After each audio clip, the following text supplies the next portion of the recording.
So good afternoon, and I hope you had a good lunch. I thought that it will be good if we do another meditation this afternoon, and but maybe not immediately, just after you've eaten. So before then, and while you're digesting, let's just see if there are some things that you would like me to talk about before the weekend is over. Now, could be things like, I didn't really say much about the formless jhanas. I really didn't talk much about very much about the deeper jhanas, and so forth. But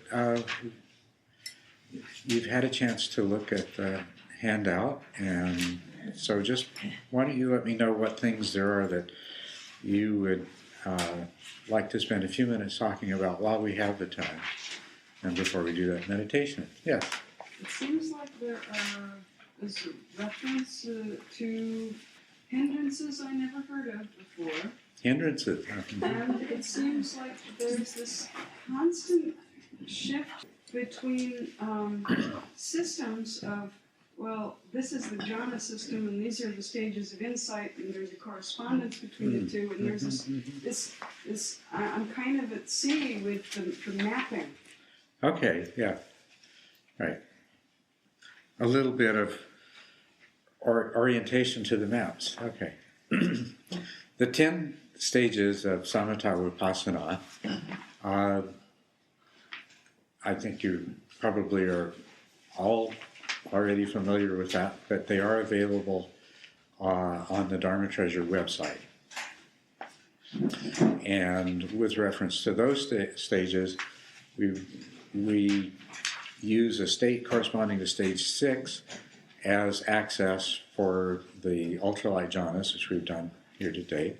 And if you practice those jhanas, it will accelerate your progress in becoming a solid meditator at stage 6 and also stage 7 and stages 8 and 9. It will definitely improve your progress there. The light jhanas of the Lee Brasington Ayakima sort are accessed from stage 7 of the samatha vipassana scheme. And when you enter those jhanas, basically, as you move through the 4 jhanas, the jhanas themselves are very similar to moving through the subsequent stages in the samatha vipassana practice, and the result of practicing those jhanas is to, once again, it will accelerate you can use it to accelerate your progress through those. Now, I did make some reference to the 16 stages in the progress of insight. And that is, the progress of insight, it refers to a book written by Mahasi Sayadaw based on the Visuddhimagga, and has become pretty much the classic presentation of the dry vipassana method. And it involves a series, the progressive stages of insight are described as insight knowledges that a person acquires sequentially, and the insight knowledges go right through the insights corresponding to the achievement of awakening, the path and fruition knowledges, to the review stage. So that's a different system of stages, quite different. Although all of the knowledges that are described in that stage are potentially experienced as a part of the 10 stages, or if you become a 10th stage meditator with fully developed samatha, then you should rapidly be able to proceed to experience the knowledges from that 16-stage system that you haven't already that haven't already arisen for you in the process of your training. The 16 stages are a dry vipassana method, and so there is one group of stages that's commonly known as the dukkha jhanas, or the knowledges of suffering. And for a meditator who does not have samatha, does not have piti, and has not, prior to that point, had some experience, some preliminary insights into no self and emptiness, those can be extremely difficult, disturbing stages. If you're doing a samatha practice, they generally will not be difficult. You'll move through them quite quickly, and they're not very disturbing at all. But they are two different systems, and if you're interested in the stages of insight, then I would suggest, I think you can download for free Mahasi Sayadaw's book. And if you want to go to the source of that, there is Visuddhimagga is very lengthy, and it's pretty serious text. It's some heavy reading, but it is available. I think currently there's a 2-volume paperback edition published by Shambhala that's available, certainly available from Amazon and other places, of the Visuddhimagga.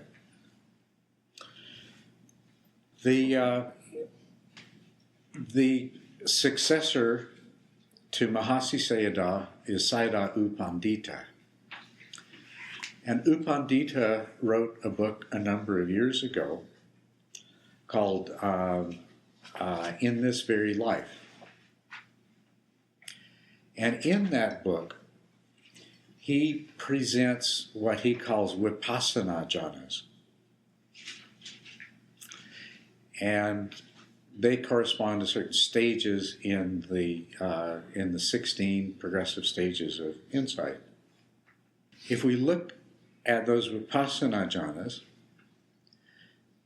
we see that it's a really very different usage of the term jhana as compared to what we find in the sutras, what the Buddha spoke about, and what we've been talking about this weekend.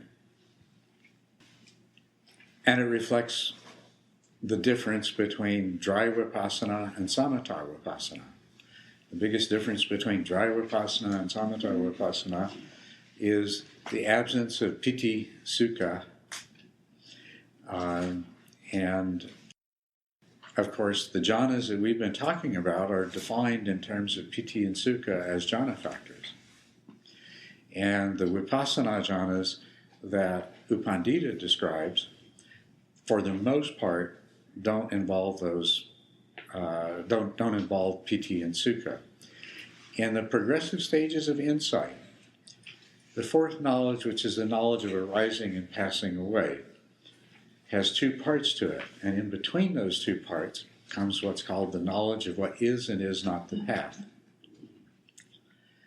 A meditator who arrives at the early knowledge of arising and passing away has a level of concentration that is approximately that of about a stage 6 samatha vipassana meditator.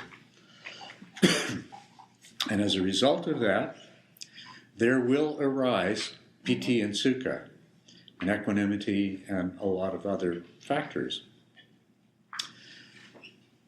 These are listed as the 10 defilements of insight, or imperfections of insight.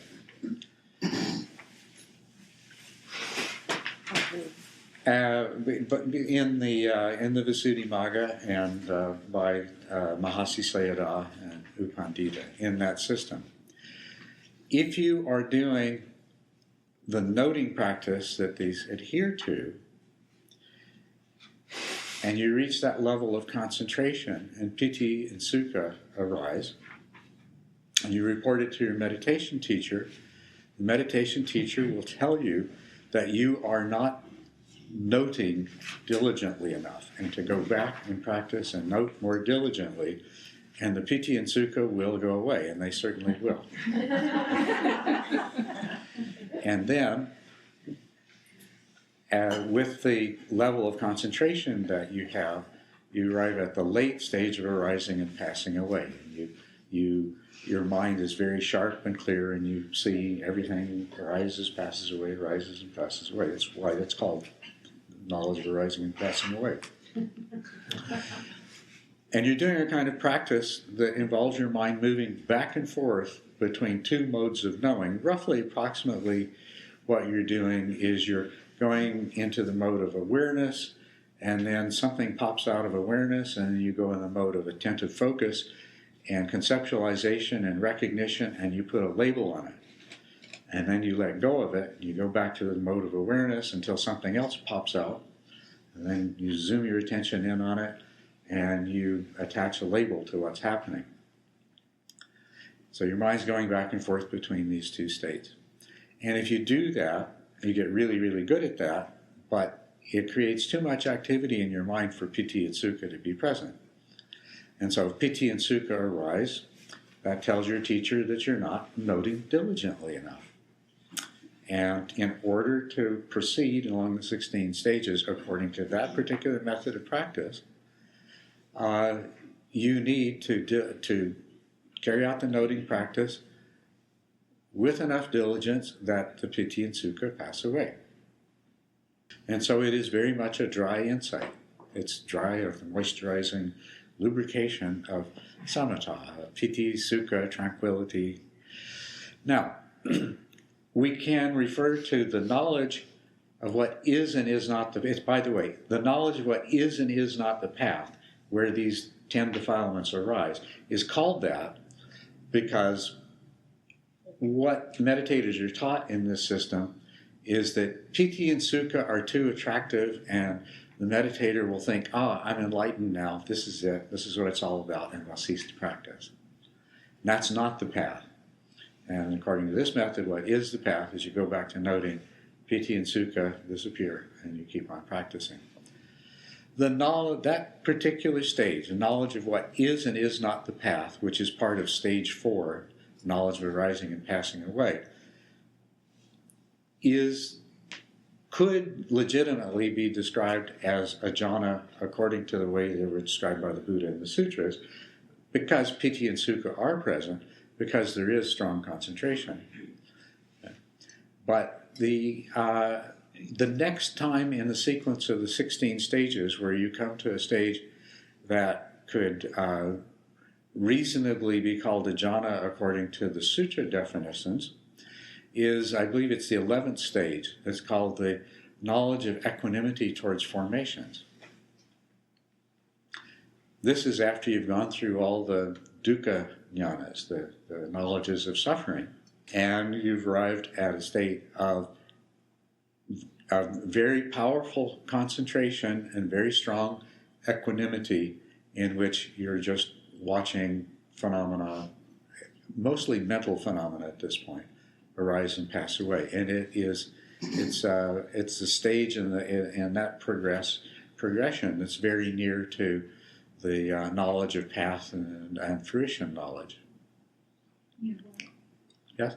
Say the last part of your sentence. I couldn't hear. These are very nearly this knowledge of equanimity towards formation. It's basically when we speak of access concentration as being the point where we access the jhanas from, the knowledge of equanimity towards formations is the access to insight. Okay, so this is the stage that is the access to the illuminating insight that's called path knowledge and fruition knowledge. Now, the next stage, the next stages that could be described as jhanas are the fruition experiences, because in the fruition experience there is a very strong bliss, and there's very strong focus of attention. So this different system, although it has been made by U Pandita to correspond to jhanas. He's defined these vipassana jhanas. When we look at them, they're really very quite different than the jhanas that we've been talking about. Okay? Do we need them all? What's that? Do we need to be able to swim between the systems? No, you don't need to. You don't need to know anything about these systems at all, except that if you're practicing within one, it's very helpful. And if you were doing Mahasi style Vipassana retreat, it's very helpful to understand the 16 stages, because if you practice according to the instructions, you're going to experience those stages. Yeah? I don't want to get off the subject, but I do have a question with this conversation that's been kind of going on about people getting into a state of, well, Willoughby has discussed it openly. Does that have anything to do with that, like getting stuck in That has absolutely everything to do with it. That is the dukkha and jhanas that well, it's more than just the dukkha and jhanas. There is a process in samatha vipassana, and it's going to happen no matter what method you do. And what this involves, this is where all your old troublesome stuff of the past that's been buried in the deeper subconscious recesses of your mind comes to the fore, and that has to be dealt with. And that's quite apart from the dukkha jhanas. And then another part of it is that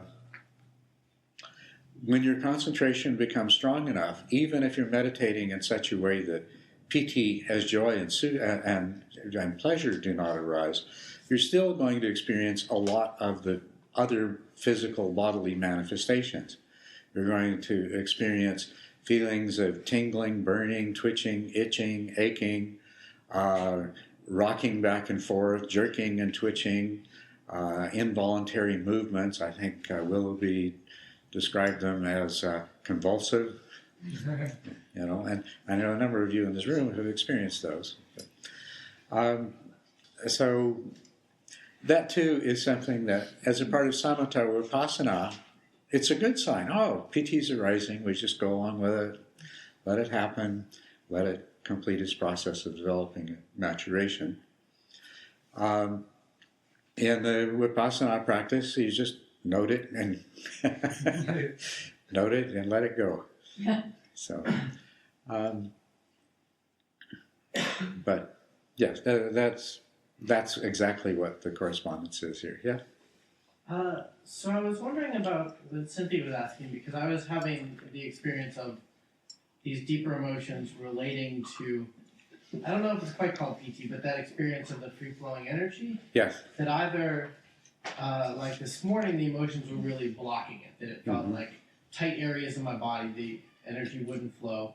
Or yesterday, that the energy was the cause of bringing these things up, that like it would sort of push things through.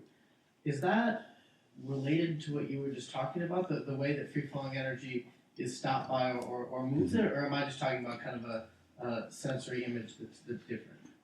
No, it's they're really the same thing. That you experience this energy moving in your body, and then you experience it as being blocked. And it's not unusual as you work your way through those blockages to find that those blockages are related to, past experiences or habits of mind, personality, predispositions, and things like that. In some meditation teachings, they carry that to the extreme where everything that you experience in terms of energy movements is they try to relate it directly to some personality characteristic or some problem that you have that you need to work through.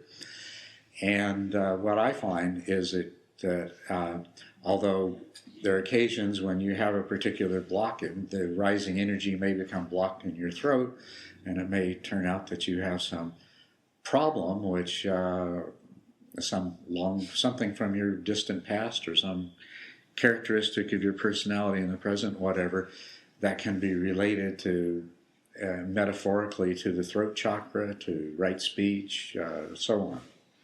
Sometimes that happens, but also very often you encounter these blocks in energy movement, you work through the blocks in energy movement, and you never have the faintest inkling that there's any psychological component at all related to them. So rather than go to either extreme, I would say obviously there is some psychological component involved in the experience of blockages of energy flow, but to assume that you need to somehow discover what all of these are and work through them is totally unnecessary. So what then is the practice when you're trying to focus on the flow and the blockages are too they're too salient, that they're just again and again and again and again drawing you away from the flow to the blockage? Yeah. If there's a blockage if you're perceiving an energy movement and there's a clear blockage, one of the easiest ways to work with that, and I would suggest the first one that you try, is the principle that the energy follows attention. And so you focus on the energy that's blocked and you try with your mind to move it past the blockage, or you shift your awareness beyond the point of the blockage and you dig in and try to detect the sensation of energy beyond that point until it begins to emerge. And very often that will help you move through the block. Sometimes that doesn't work though. Sometimes you just have to take the blocked energy experience as your meditation object, and just anything that pulls you away from your normal meditation object very strongly and very consistently, you can always just take that as your alternative meditation object and wait and see what it has to teach you. If there's some psychological thing associated with it, then that gives it an opportunity to come up. Some memory, some emotion, something like that. And then you can just confront and accept it. So if you're trying to do that single pointedness, and the issue is that this blockage is drawing you, you'd recommend giving up the single pointedness for now and working with the blockage? Well, you can take the blockage as the object of your single pointed attention. It's not going to be a suitable object to try to enter jhana in, for example, but for absolutely every other aspect of the practice, it's extremely well suited. As a matter of fact, it has the tendency to draw your attention and hold it, so it's even easier to be in single-pointed attention on it. And you're still training your mind. Attention is still being stabilized on an intentionally chosen object. And so the training effect is just as good as it would be if you were on the breath or some other intentionally chosen object. I'd like to add to that. Yes. So that's my state, right? I've got knots, blockages, whatever you want to call them. And so in fact, going to jhanas at this point is kind of pointless. It's just not going to happen. But as you said, it wants to draw me in. And these knots want to draw me in. And it's been this way 7 or 8 months. And they are fabulous for pulling my attention in to the point where, yes, it's very easy to meditate that way. Focus on that. Feel the knot. And sometimes they release. These knots are releasing slowly. And not long ago, it's gotten such that there are so few knots that around Christmas time I found it hard to meditate because I lost my objects of meditation. So, anyway, I just thought I would share. Thank you. That's very good. I think that'll be very helpful for people. Yeah. My experience today was I stopped calling those blockages by all those names. I decided they were sukha. I like contraction. Mm-hmm. It just really felt like, okay, I come out of the closet. I like contraction.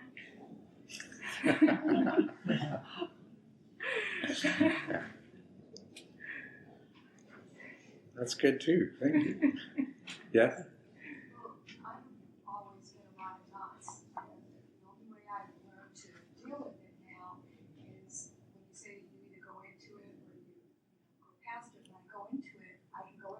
intensively, but I still have intention of it's wrong. It's something I have to put love into it. Yeah. And that's the only, because I've been going into them, and until I started putting love into them, they were scary.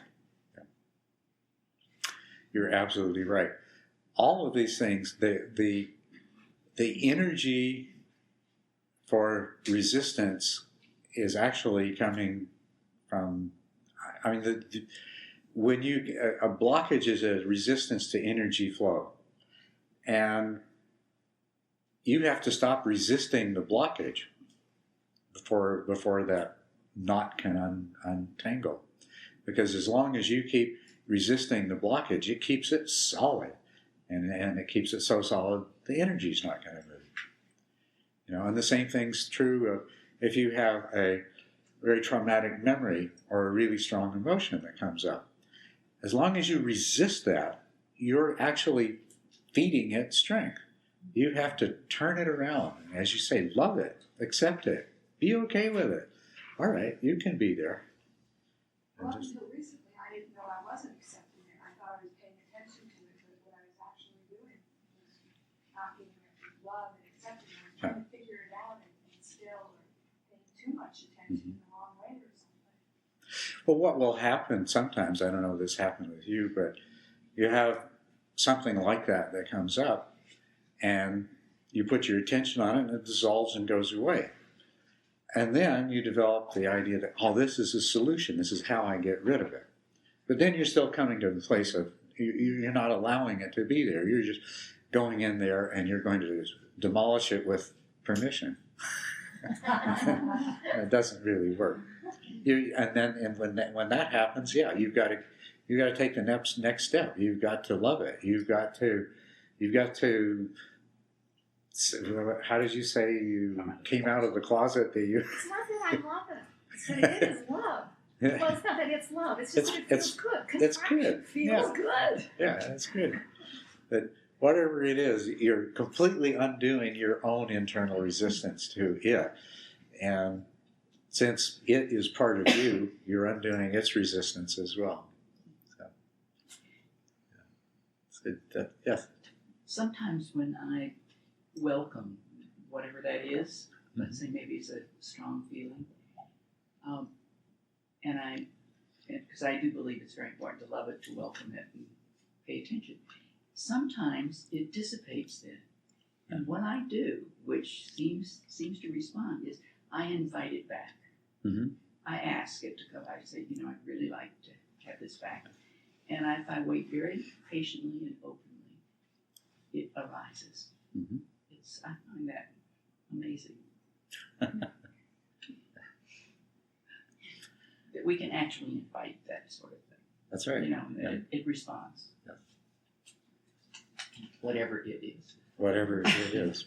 But it is a part of our own mind.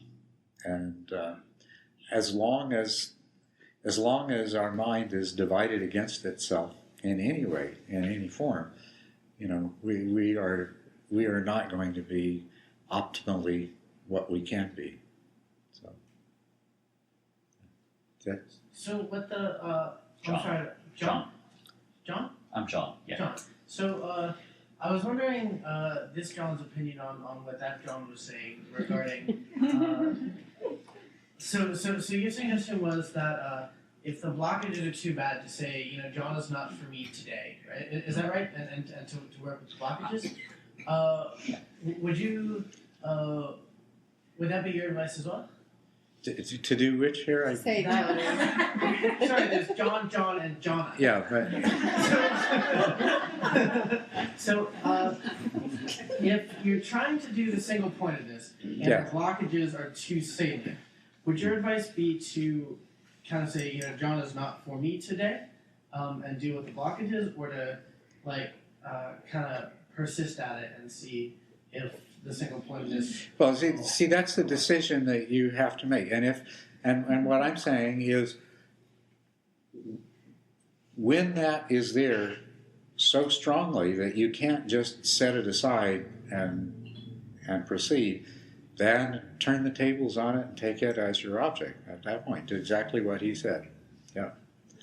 But you have to decide yourself. I mean, a person could potentially exaggerate this advice, and then every trivial distraction that comes up, they want to take that as their object, and definitely that's going to be counterproductive.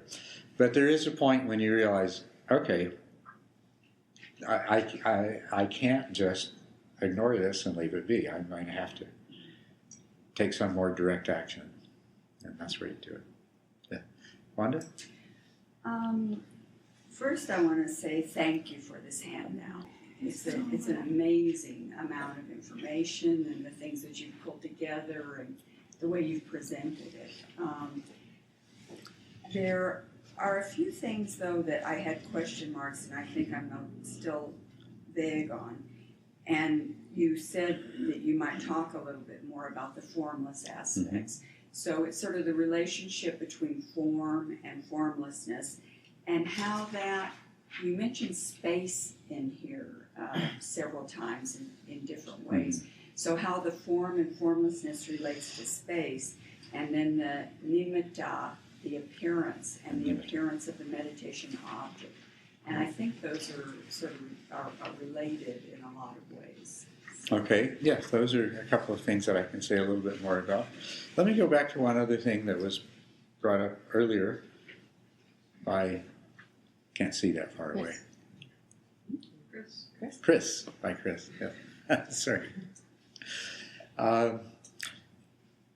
Which she said there were 5 hindrances that she didn't know what they were about. Okay. This is 5 hindrances. It's a very useful concept, useful tool in Buddhism. And those 5, there is an excerpt from a sutra there where the Buddha is distinguishing between wholesome and unwholesome absorptions, where those hindrances are listed. The first one is usually called sense desire, and I find that too limiting. It's worldly desire. It's desire for things of the sense realm that your mind believes are going to make you happy and keep you from becoming unhappy. Right? So desire for the sense realm is the first hindrance. The second is aversion or ill will.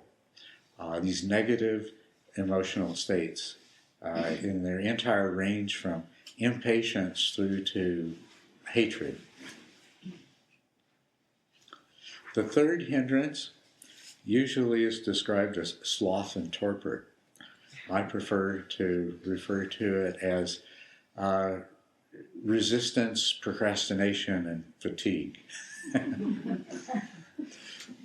Is that different from the mental dullness that you also refer to as? The mental dullness is it's an aspect of torpor, mm-hmm. But that dullness is of 2 origins. One is if you are mentally or physically tired, right? The other is because you are focusing your attention, the mind is turned inward, it becomes de-energized, and you need to train the mind not to do that. So it's the same dullness, but for that particular hindrance, I usually am interpreting that as more concerned with the dullness that comes from genuine mental or physical fatigue. And I tend to think of the other kind of dullness as an inherent part of what happens in meditation and part of the training, that you train your mind not to sink into dullness. The fourth hindrance is agitation of the mind that is the result of worry and remorse. Worry about what's going to happen because of this, that, or the other thing. Remorse about things that you've done, or guilt, or things like this. And so these are major psychological hindrances that produce agitation in the mind. And just in passing, the best way to prevent those hindrances from coming into existence is through the practice of virtue. If you live virtuously, if you keep the precepts, if you practice the perfections, then you will have no cause for worry and remorse.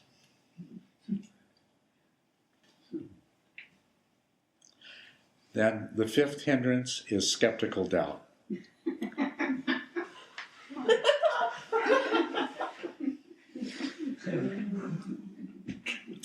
Okay. I must be doing this wrong. Or, I can't do this. There's something wrong with me. I'm not like everybody else. Is it always self-referential, or could Or- it be no. this path is stupid? No, or that was the something next one I was else? going to do. Or, this is the wrong method. This is not good. Or, my teacher's full of crap. Or, this whole Buddhism business is nonsense. I've got to find something that... It's all the same thing. It's skeptical doubt. So those are the 5 hindrances. It feels like the self-referential part. I'm not able to. It feels qualitatively different than the other, like, oh, the teacher's no good, or I don't like sitting in this room. Yeah, well, it is qualitatively different. It's 2 qualitatively different forms of the same thing. One is, you see, skeptical doubt is kind of a reverse faith. It's faith that it's not going to work. And the 2 qualitative kinds are who you're blaming. You're going to blame yourself, or you're going to blame someone else. But it's still the same thing. It's not going to work. I know it's not going to work. And that keeps you from trying. That's the whole problem with skeptical doubt. Because there is a kind of doubt that's really good. It's like, okay, maybe so, but let me find out for myself. That's really healthy doubt. But skeptical doubt is what keeps you from trying because you're already convinced that it's not going to work. And some people have a major problem with that in themselves. Everything in their life they've doubted their ability to do.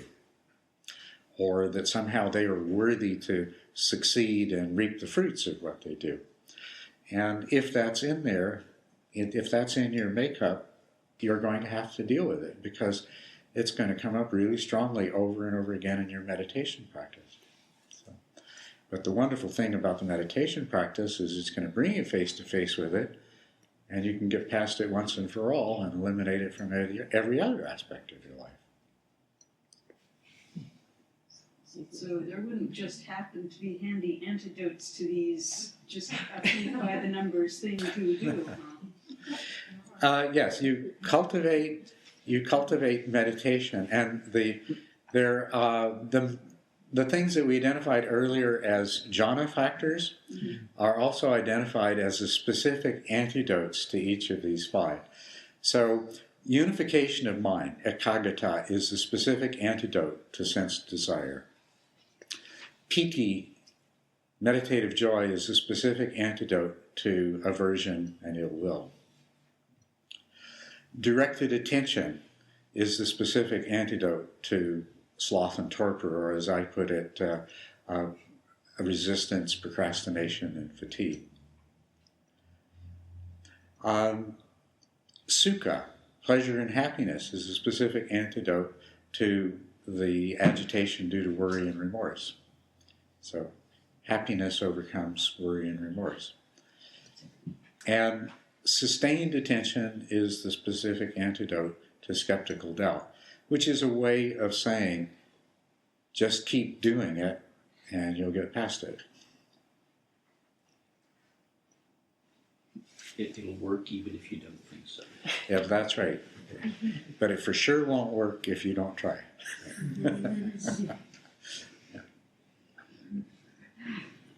You're right. It really is systematic, isn't it? It is very systematic. Yeah.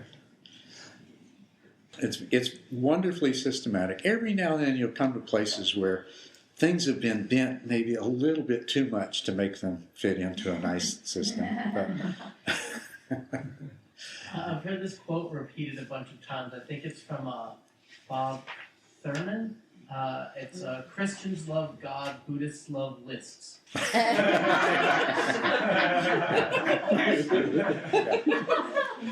That's right. Yeah, somebody wrote a book, Buddhism by the Numbers.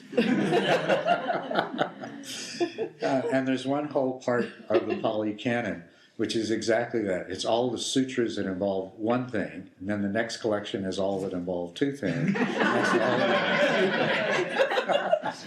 It's called the collection of threes. Then there's the collection of fours, the collection of fives, the collection of sixes.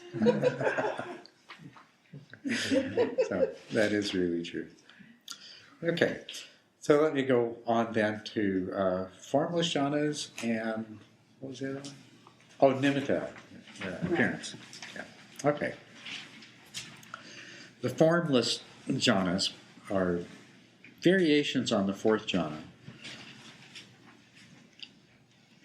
As you go through these four jhanas, you progressively become more and more completely removed from the material realm, the sense realm. But let's call it the material realm, because we're going to refer to space here. In the fourth jhana, and this is even true of the deepest version of the fourth jhana, there still is one powerful element of what we call form that's present. There's one powerful connection to the material realm, and that's the sense of location in space and limitations in space. And so the first formless jhana, a practitioner who's achieved the fourth jhana, the next refinement is to eliminate that by taking infinite space and by essentially expanding boundaries until you have the perception of infinite space, and you can take that as the object of that jhana. And then you are no longer located in a particular place in space.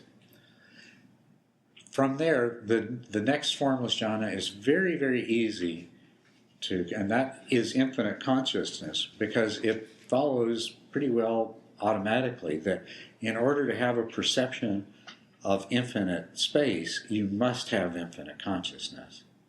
And so it just takes a small shift in your focus to experience the jhana of infinite consciousness. So the next form jhana beyond that is the jhana of nothingness, no-thingness. It is the experience of objectlessness that is built on this foundation of perception of infinite consciousness in infinite space. So to an infinite consciousness in infinite space, there's no object. There can be, and there's no thingness to be taken as object. But there is a subtle trick in this that the mind is playing.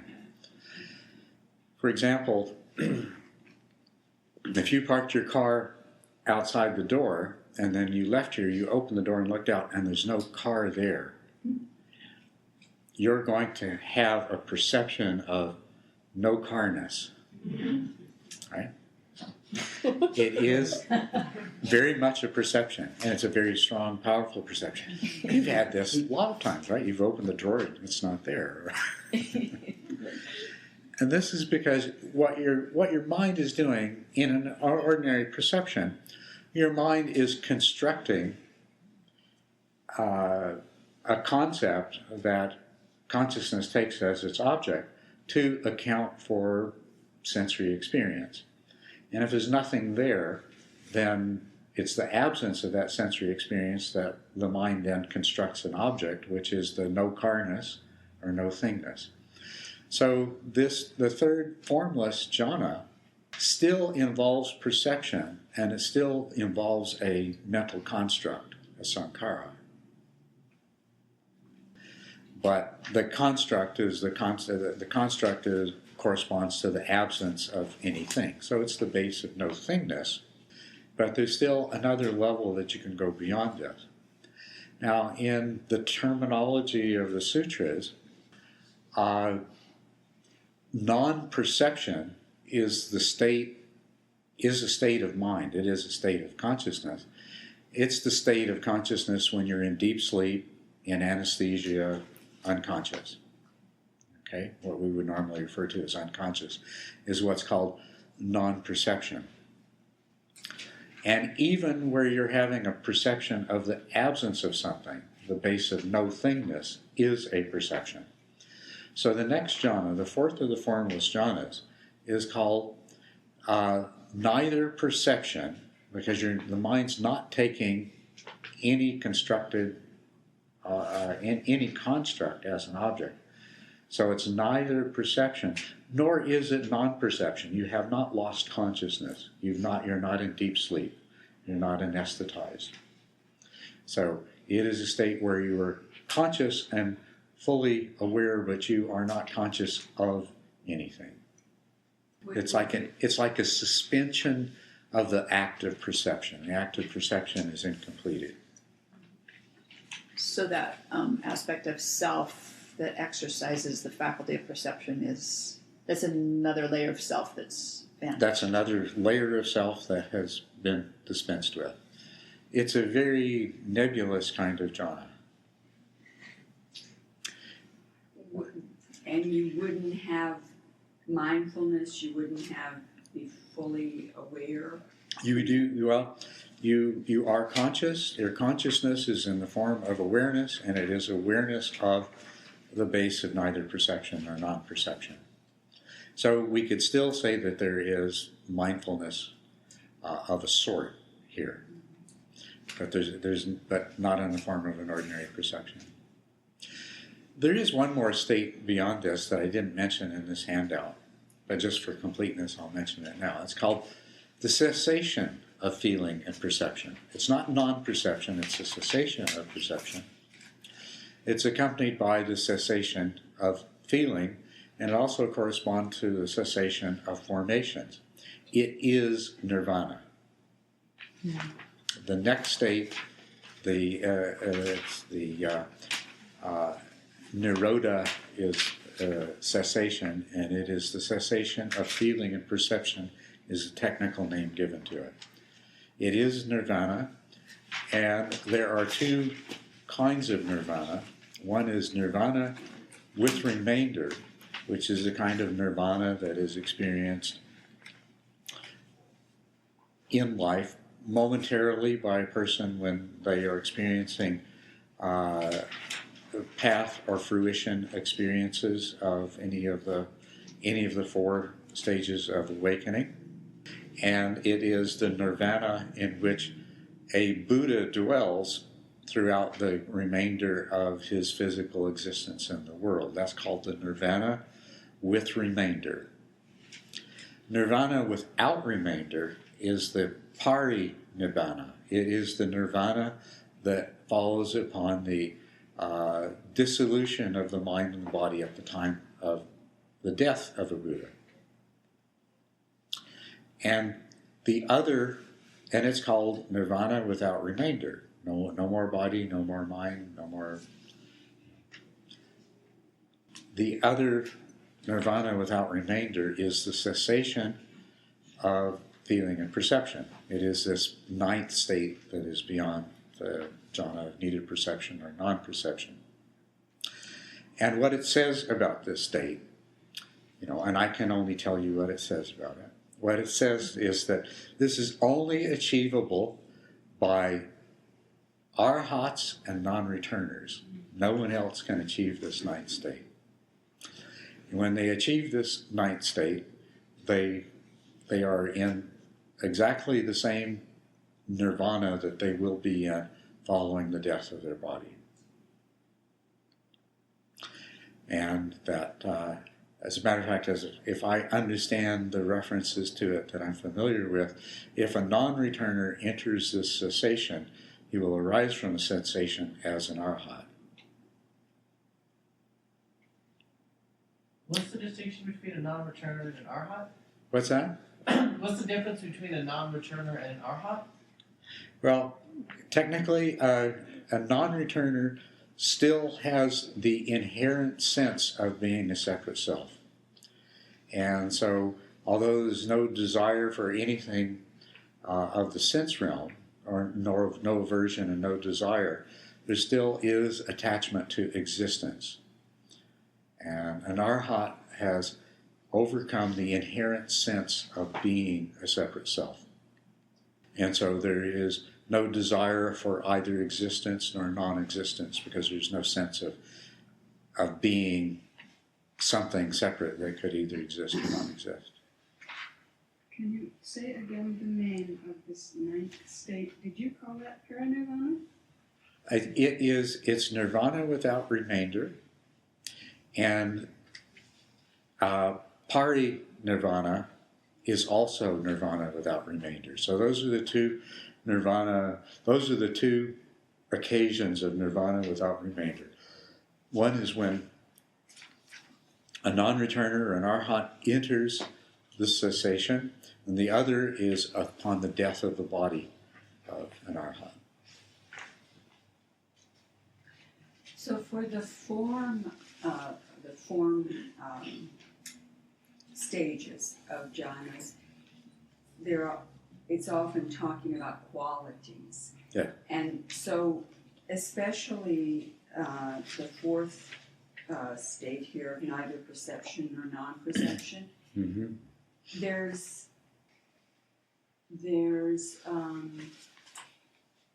energy or a process that's still going on, Yeah. but it's not. We wouldn't characterize qualities of it. Is that That's right. There is really nothing to say about it. okay?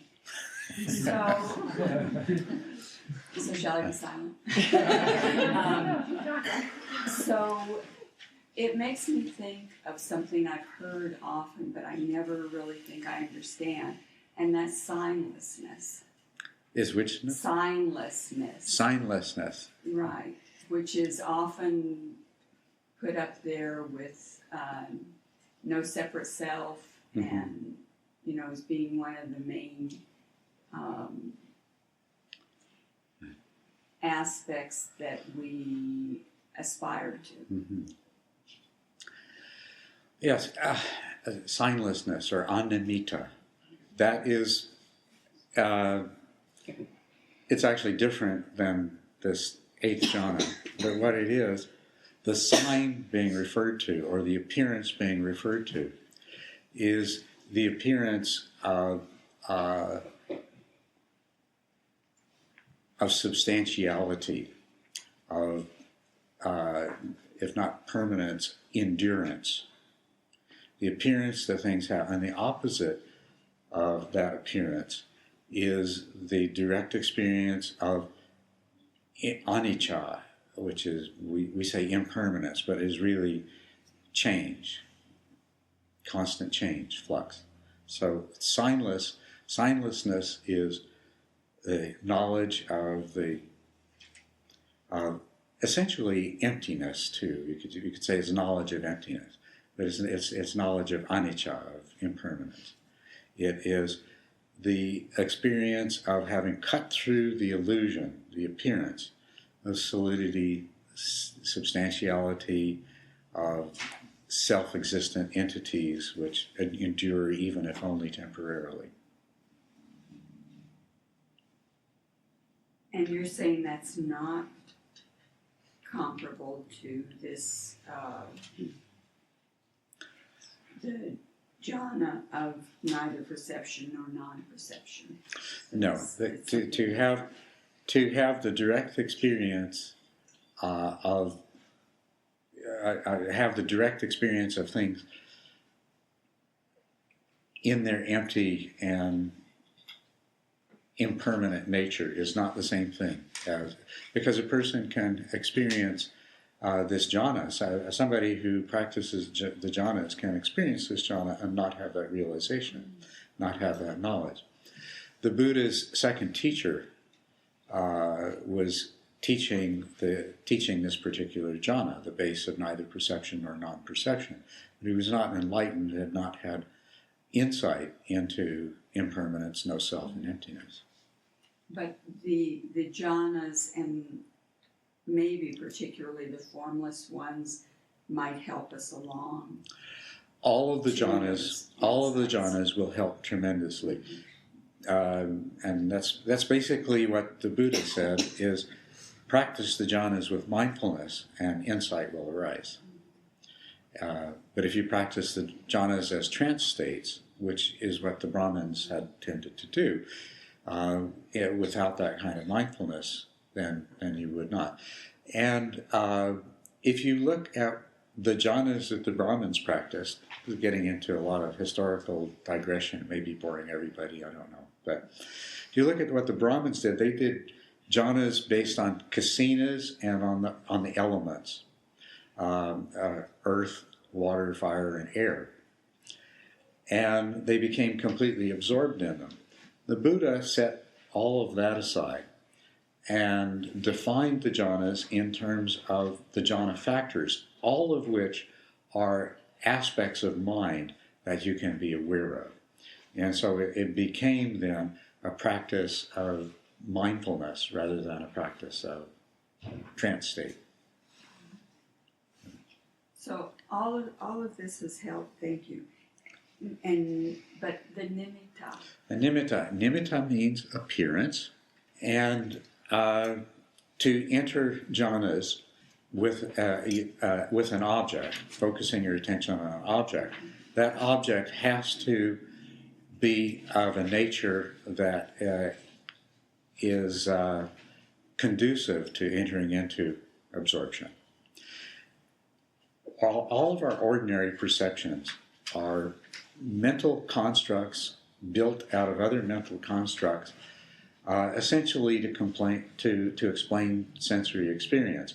And they're extremely complex and complicated fabrications. So, could you give an example? Well, for example, if you tried to enter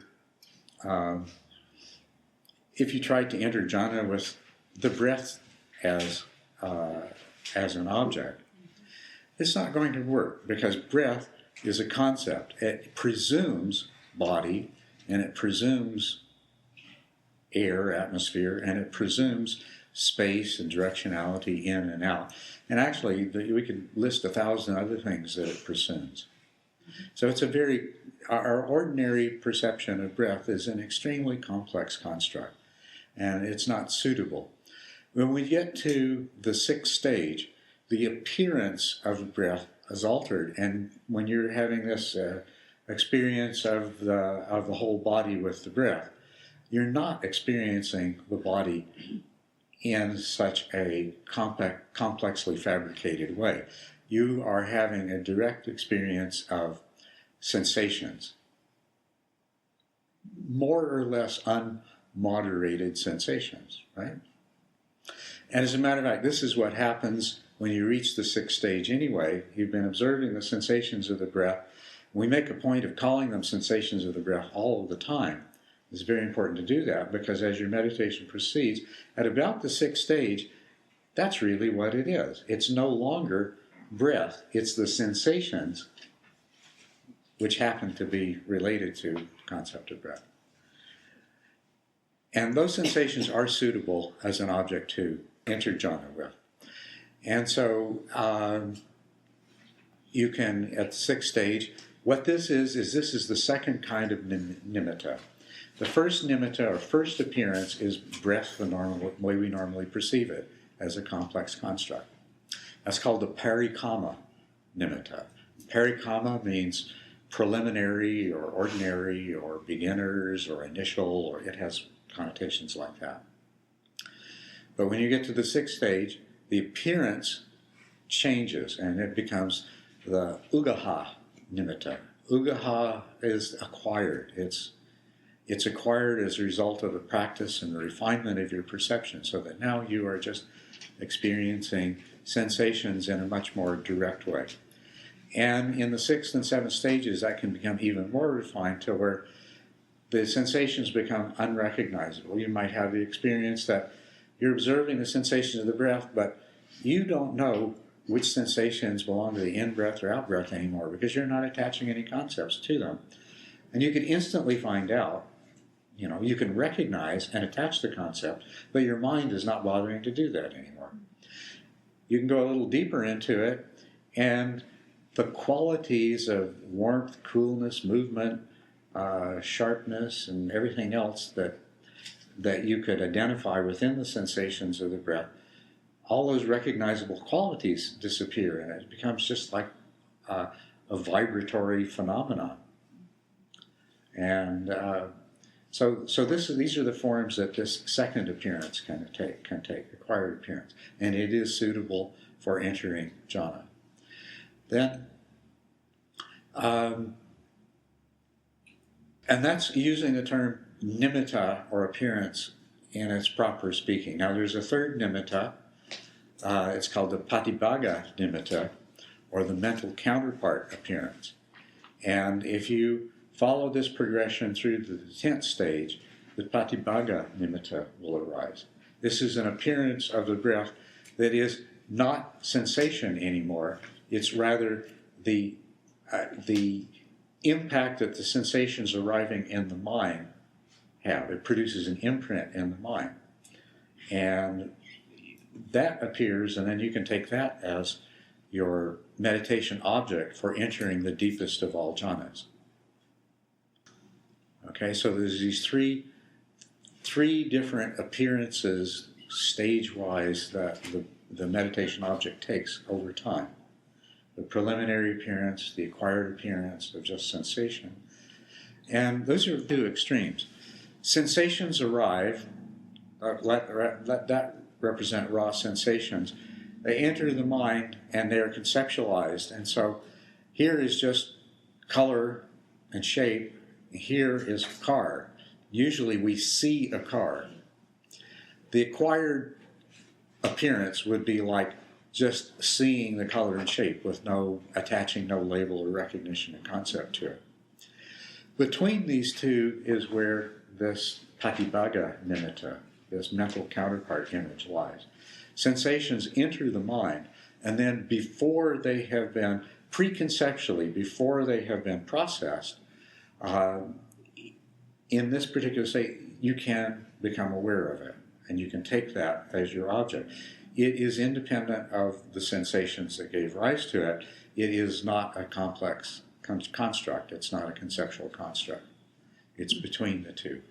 And so that is the nimitta, or meditation object, that's used for entering the deepest jhanas. Now, if you'll notice when I went through these, you're using the second nimitta, the ugaha, to enter the ultralight jhanas, and we're using the patibhaga, the mental counterpart image, to enter into the deepest jhanas. Well, what are we using to enter into the LITE jhanas and the LIGHT jhanas? Well, the LITE jhanas, you're actually using the piti sukha of access. And since that is something that is pretty straightforward and simple and in the mind, it's a suitable object. And I haven't ever really heard Lee Brasington and the people that teach those jhanas call that a nimitta. I guess they didn't feel like it was necessary to. But the people that teach the LIGHT jhanas, which uses the light, the illumination from piti as the meditation object, they have usurped the word nimitta and attached it to the light. And the light is not an appearance of the original meditation object, because Pa'ak and Ajahn Brahmavamso teach meditation using the breath, and the light absolutely is not an appearance of the breath. It is a completely different object that they switch to once the illumination arises. But they take the label nimitta and they attach it to it, so that it will be consistent with what it says in the Visuddhimagga and things like that. So the nimitta for the deepest jhanas isn't necessarily a light. No, it's not necessary. You can enter the deepest jhanas with a light nimitta. The light does make a very good nimitta, but you don't need to. You don't need to. You can wait and allow a breath nimitta to arise. And this is pre-conceptual, and it's also, it's you know, you have the sensory gateways. It's beyond the sensory gateways, but it's not yet at the level of conceptualization. So the experience of it tends to be synesthetic. And it's also, in the case of the breath nimitta, when it arises, you'll see the nimitta corresponds to the entire breath simultaneously. The breath is a cyclic phenomenon that repeats itself over and over again. Have you ever looked at a oscilloscope screen like a heart monitor? You know, it traces the shape of the EKG, and it traces it in the same place over and over again. And so it appears to be it's just renewing the same image over and over again. This is actually what's happening with the breath nimitta. It's an imprint on the mind that with each new breath cycle, it is renewed and it becomes conceptualized. And you can focus in and examine the parts of it and see, 6, 8, 10, 12, 16 different parts to the in-breath and as many different parts to the out-breath. But you can also come to this place where you can see the mental counterpart image, and you're essentially seeing the entire breath cycle in its entirety all at once, and it just gets refreshed with every new cycle. Right? Thank you. Yes? Why does that produce a deeper jhana than the light LNGHT jhana, light energy? It doesn't necessarily. Let me put it this way. It's not necessary to use that to achieve the deepest jhanas, because you can achieve the deepest jhanas using light as well. But those who are using the light as a nimitta to enter the jhanas, the light shows up sooner than does the patibhaga nimitta. And so what they're doing is their starting point is a less completely refined stage of concentration, corresponding to stage 8 or 9 of the 10 stages. But they can continue to deepen and refine their concentration, and so those jhanas can eventually become just as deep. But since the patibhaga nimitta doesn't even arise until you've reached stage 10, you've already basically perfected concentration. Okay? Yes? I don't want to take us off the subject, but someone asked a question earlier today that was, I don't remember who asked it, but it was I think a good question about how to practice the jhanas, or when to practice them, or how to incorporate them into our practice. And this may not be the moment, but I just wanted to remind you that you said at some point during today you wanted to. I think this is exactly the moment. I mean, we've got into stuff. We get into the kind of technical stuff that I really love to talk about, but I'm sure must be going beyond some of you's interest. So, That's great. That's great. Anyway, so let's back up and let's take what we learned this weekend and talk about how to use it. Now, I would recommend that you take this understanding of the jhanas that you have, and you use them to improve the quality of your concentration and mindfulness. Go ahead and work with this jhana that you, for those of you that have already had an opportunity to experience, see if you can repeat that, and see if you can develop some skill around entering the jhana, remaining in the jhana, arising from the jhana when you plan to, and then reviewing the jhana. And we didn't really get into the reviewing, but that's an important habit, is that as soon as you come out of the jhana, you reflect.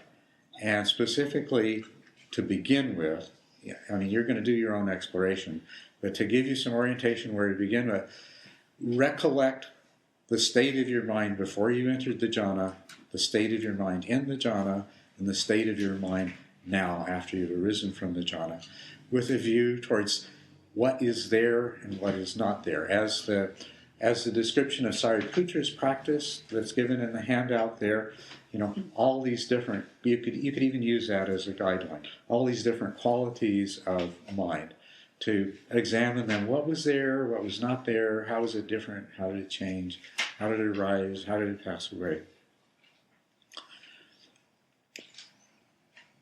Just start off, though, initially, at least taking a moment of 30 seconds or a minute just to reflect and see if you can remember each of these states of mind, of these 3 stages. This will also be very helpful in your becoming able to more easily enter the jhana, because sometimes you'll be more successful than others. And the more frequently you look back at exactly what was going on in your mind when you entered the jhana, the more clear it's going to become to you exactly what the conditions are that you need to create to enter jhana, and you'll get more skilled at being able to enter jhana.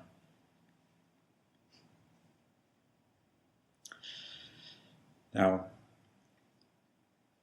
you use just practicing the first jhana in this way until such time as you get really good at it and you start to get tired of it, and then you'll be ready to move on to second jhana. The other thing that you could do, you see, if you're practicing this, your concentration, keep doing your regular meditation practice as a part of this, but practice periodically, depending on how much time you sit. If you sit twice a day, you could make one a jhana sit and one just your regular samatha vipassana sit. If you, say, sit only for 45 minutes or an hour a day, what you might do is, on those days when your concentration is really good and you think you're going to be able to enter jhana, well, go ahead and on those occasions, practice entering the jhana. So that's the way that I would suggest that you do it. Depending on the amount of time you have to meditate, either do both or else do the jhana practice when you say, hey, I'm in a good place to do this today, and do it then. And let your skill level improve. Because the tremendous utility of these lighter jhanas is that it is going to rapidly improve the quality of your concentration. If you practice in the way I described, it probably won't be very long before you find consistently you're sitting down and you focus your attention on the breath of the nose, and your mind gets really quiet. And when that happens consistently, you don't need to go through all this rigmarole of expanding your awareness and using the experience of the whole body with the breath as the meditation object to enter jhana. We didn't really get a chance to do this in detail, but you have got some description to take it with you. But what to do then, when you have that kind of stillness, is practice entering the light jhana using piti and sukha to enter the jhana. Okay? When your meditation starts to have the qualities that are described for stage 7, then use the stage 7 state as an access for entering the light jhanas, using piti sukha as your meditation object. And see what sort of skill you can develop with that. If you do that, that should help you. Piti will become progressively stronger. And by the way, if you've been doing the one kind of jhana and then you do the other, the first time you enter the first jhana using piti and sukha as a meditation object, you're going to be quite amazed by how strong the sensations of piti are. So, but that's all right. They will calm down. But you just work with them and keep going in that way.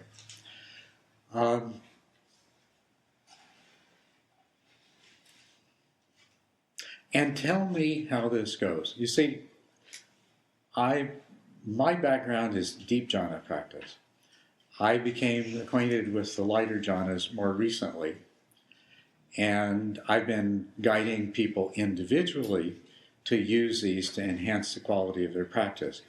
Now I've given this information to a whole group of you. And one of the questions in my mind, and I don't know the answer, one of the questions in my mind, is it better to stay with the ultralight jhanas, and when you've mastered first jhana, do second jhana, and then third jhana, and fourth jhana, before you start working with the light jhanas? Or, as I suspect is going to happen, you're going to find that the quality of your concentration becomes suitable for practicing the light jhanas, probably in the course of becoming skilled at entering the ultralight first jhana. And I don't know if maybe the most appropriate thing to do is to just switch from ultralight first jhana to light first jhana. So we're covering new territory here, and I wish I could give you more specific guidance, but you'll teach me and then I'll give other people more specific guidance, okay? So please do keep me informed of how your practice is going so that I can guide you, but also so that, we can get this sense of what is most productive. And perhaps it'll turn out that for different people it's different things, but we'll also discover what the circumstances are that dictate one approach in preference to the other. Okay? Questions about how to practice this? I just wondered, as a practical matter, are you going to keep up the tea sessions at the 7 Cups on Thursday afternoons, and is that a place where people can come to check in with you? I think we'll keep going until I've sampled every kind of tea they have and gotten tired of them all. Then we should have yours. And when are these sessions? I think On the first Thursday of each month at about 2 o'clock in the afternoon at 7 Cups Tea House. And it's just sort of an informal Sangha discussion. I circumvented an issue there with that word. It's not quite clear whether we get together and we just get to know each other socially, or whether we try to talk about Dhamma at these tea sessions. So we'll make it a Sangha discussion, so there will be both. Yes? This is back to a technical question. The mental counterpart image, is that going to be there in all jhanas, but you don't pay attention until you start to go into the deep? No, the mental counterpart, you don't actually have sufficient focus and clarity to pick up on that until you become very advanced in samatha practice. That wasn't quite my question. My question was, is it there? Oh, is it there? Yes, it's there. What every single perception you have involves sensory input. That mental counterpart image is created, and then the mental counterpart image is what's processed by your mind, which comes up with car, or my friend Joe, or flat tire, or whatever it happens to be. So then it would also make sense to me. I don't know the 1 through 10 stages, so this may be obvious if I did know it, but it seems to me that one could use the mental counterpart image as the meditation object. Well, see, it's always there for every person. There. One could always. It's always there for every person in the world, whether they've ever meditated or not, no matter what stage they're at. It's being able to focus on it. It's being able to perceive it. And if one could use it. Similar to the way one uses breath or light. If one could, yes, if one could. Okay, you're absolutely right. I don't know for certain that there isn't somebody who's going to be able to pick up on that before they've reached the 10th stage of samatha. Thank you. Yeah. So are we trying to get into that part of our nervous system that is before we assign identity to car and just live where it's a blur of moving color that is, it isn't a car until you call it one? Well, what we are it's not so much that we're trying to get there and live there, because that wouldn't be terribly practical. But we're trying to get there to have a direct experience of that, because having a direct experience of that is going to erase our attachment to the view we have now that things are really the way they look like us. look like to us. But when you go there, at least the little I know about it is that you don't get to stay there. You get to be right or wrong about what you see. You get to like I just had this experience while over lunch. I was out walking to my car and coming back, and right next to the Samha is a tree that's been TP'd. And it's in the immediate yard next to us, and because of where it was placed in proximity and the fact that I was, kind of, oh, isn't it nice to hang at the Samha, I only saw it out of the corner of my eyes, and I swear to you it was prayer flags. Mm-hmm. And then I went, prayer flags next to how not? Oh, wait.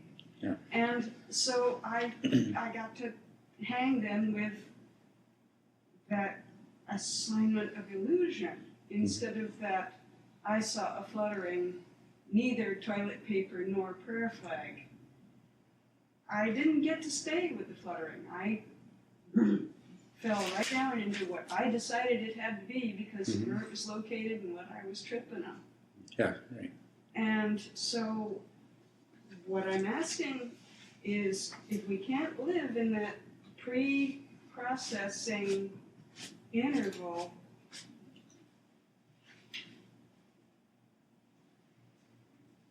we get to spend a lot of time being wrong. Well, my experience. that's well. You see, the way it is, we spend a lot of time being wrong, and we don't even know it.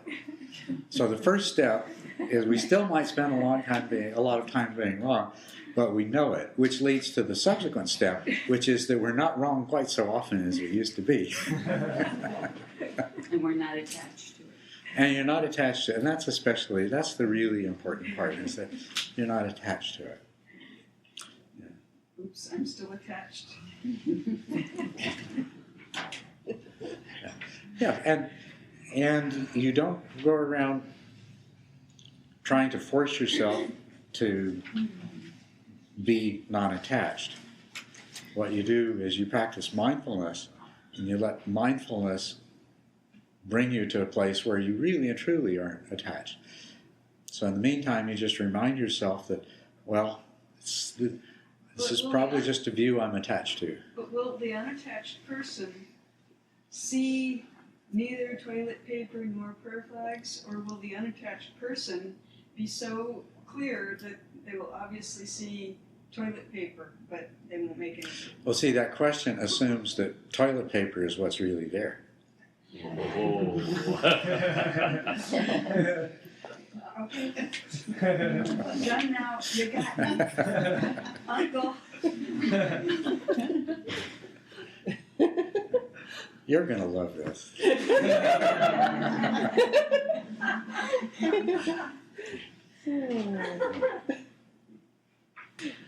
Yes. I have one more question about the mental counterpart image. Is there a correlation with, I'm not sure how to ask this, the intensity of the counterpart image? Is there a correlation between that intensity with the intensity of the original image? The experience of intensity is a reflection of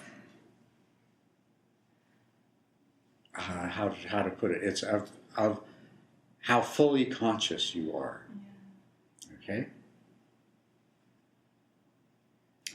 So, and to get to the place of being able to observe the mental counterpart image, you have to have already really refined the power of your consciousness, and your perceptions will become very intense.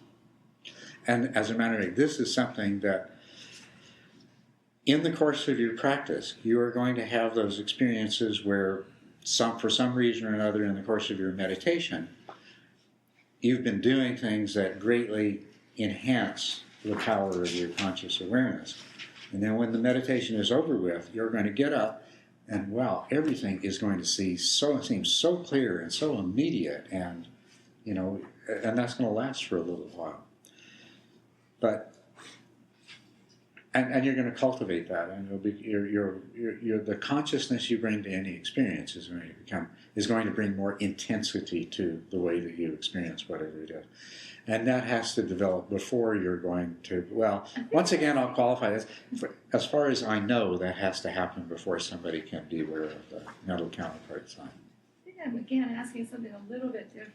Like if I'm in, say, a tunnel, and I say something really softly, you get a very soft echo. This is sort of the model I've got here. And if I yell, then I get a very loud echo. So it's not so much the difference of whether somebody is enlightened or not enlightened.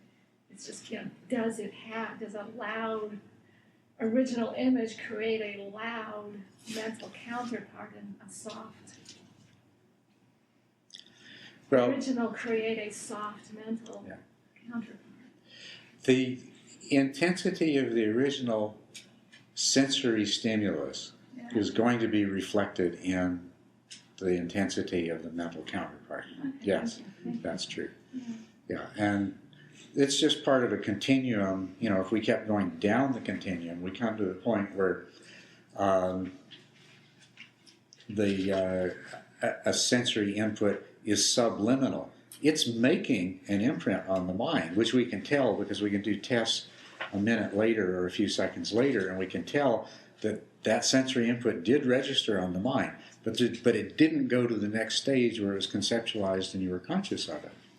So there is this definite relationship between stimulus intensity and let's call it the quality of the mental counterpart that's formed, right? Thank you. Okay, that's what you're asking. Yeah, Thank you definitely. very much. Exactly what I was asking. Right. Yeah. Appreciate it. Okay, well, it is now 3 o'clock. I had proposed doing another meditation before we left. Can you give us a short break first? Well, it would have to be a short break, yeah. So that's what we'll do. Let's take a short break, and we'll do a meditation together, and then we'll bid adieu till we see each other next time. And I hope your practice goes really well. I'm looking forward to the feedback from your ongoing practice and where it leads you. And I'll say this much. I'm really pleased with the results that you told me that you got here this weekend. I had no idea how well it was going to work. And it has worked better than I had hoped. So, thank you. You're such good students. This is wonderful. Such a good teacher. Now we're going to go home and be out of this little hothouse of instruction, and we're going to go, it is not the same. But we don't have any. You want us to keep you informed of our practice and how well it goes.